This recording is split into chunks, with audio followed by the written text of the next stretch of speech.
அஸ்ஸலாமு அலைக்கும் வரஹ்மத்துல்லாஹி வபரகாத்துஹு. எல்லா புகழும் அல்லாஹ் ஒருவனுக்கே.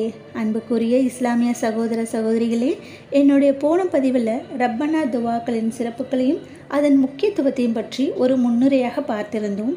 இன்று நாம் குரானில் வரும் முதல் ரப்பனா துவாவை பற்றி பார்க்க போகிறோம். ரப்பனா துவாவை பற்றி அனைவரும் அறிந்திருக்கக்கூடியவைதான். ஆனால் அதில் உள்ள ஒவ்வொரு துவாக்களுக்கும் ஒரு படிப்பினை உண்டு. அதை அல்லாஹ் நாடியவர்களால் மட்டுமே அறிந்து கொள்ள முடியும். இன்ஷா அல்லாஹ் இந்த பதிவின் வாயிலாக அந்த படிப்பினையை மிக சுருக்கமாகவும் தெளிவாகவும் உங்களுக்கு தந்திருக்கிறேன். அனைவரும் இதை பார்த்து பயன்பெற வேண்டும் என்று உங்களிடம் கேட்டுக்கொள்கிறேன். இன்ஷா அல்லாஹ் வாருங்கள் இன்றைய பதிவிற்கு செல்லலாம். இன்று நாம் குரானில் வரும் முதல் ரப்பனா துவாவை பற்றி பார்க்க போகிறோம். இந்த துவாவை கூறியவர்கள் சாதாரண மனிதர்கள் அல்ல. நபி இப்ராஹிம் அலைஹிஸ்ஸலாம் மற்றும் அவருடைய மகன் இஸ்மாயில் அலைஹிஸ்ஸலாம் ஆவர். அவர்கள் அல்லாவின் இல்லமான காபாவை கட்டி கொண்டிருந்த போது இந்த துவாவை செய்தார்கள்.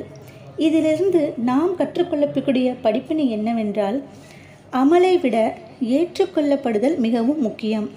காபாவை கட்டுவது மிகப்பெரிய நற்செயல். ஆனாலும் இப்ராஹிம் அலைஹிஸ்ஸலாம் அவர்களும் இஸ்மாயில் அலைஹிஸ்ஸலாம் அவர்களும் நாங்கள் பெரிய காரியம் செய்கிறோம் என்று பெருமைப்படவில்லை. மாறாக, யா அல்லாஹ், இதை ஏற்றுக்கொள்வாயாக என்று தாழ்மையுடன் துவா செய்தார்கள். எனவே நாம் தொழுகை செய்தாலும் சரி, நோன்பு வைத்தாலும் சரி, சதகா கொடுத்தாலும் சரி, குரான் ஓதினாலும் சரி, அல்லாஹ் அதை ஏற்றுக்கொள்ள வேண்டும் என்பதே நமது முதல் கவலையாக இருக்க வேண்டும். இரண்டாவது படிப்பினை பணிவு. இப்ராஹிம் அலைஹிஸ்ஸலாம் அவர்கள் அல்லாவின் நெருங்கிய நண்பர் கலியுல்லா ஆவார்.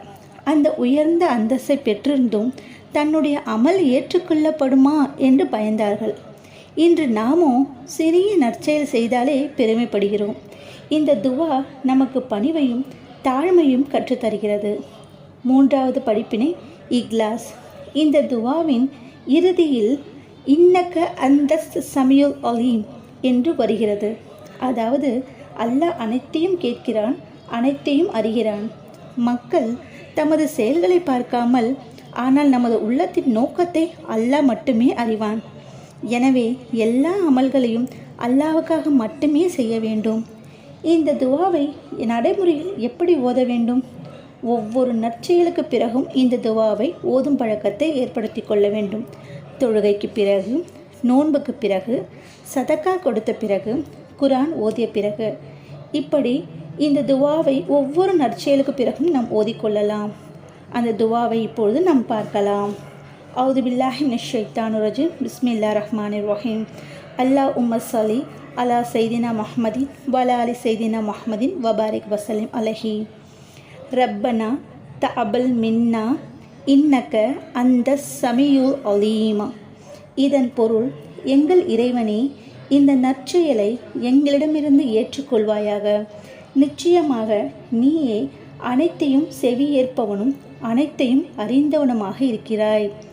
மக்களே, எந்த ஒரு துவா ஓதினாலும் சரி, நம் துவா ஓதுவதற்கு முன்பாக நபிகள் நாயகம் ஸல்லல்லாஹு அலைஹி வஸல்லம் அவர்கள் மீது ஸலவாத் ஓதிவிட்டு துவா ஓதுவது மிகவும் சிறந்தது.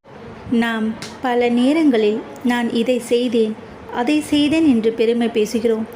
ஆனால் ஒரு உண்மையான முக்மின் சொல்வான், யா அல்லாஹ், நான் செய்தது குறைவானது, அதை நீ உன் அருளால் ஏற்றுக்கொள்வாயாக.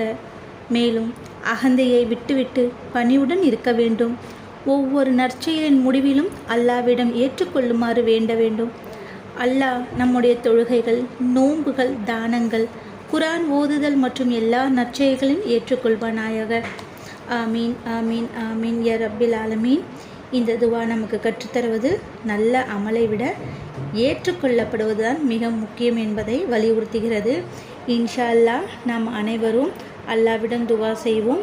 என்னுடைய அடுத்த பதிவில் துவா 2 பற்றி பார்ப்போம். அஸ்ஸலாமு அலைக்கும் வரஹ்மத்துல்லாஹி வபரகாத்துஹு.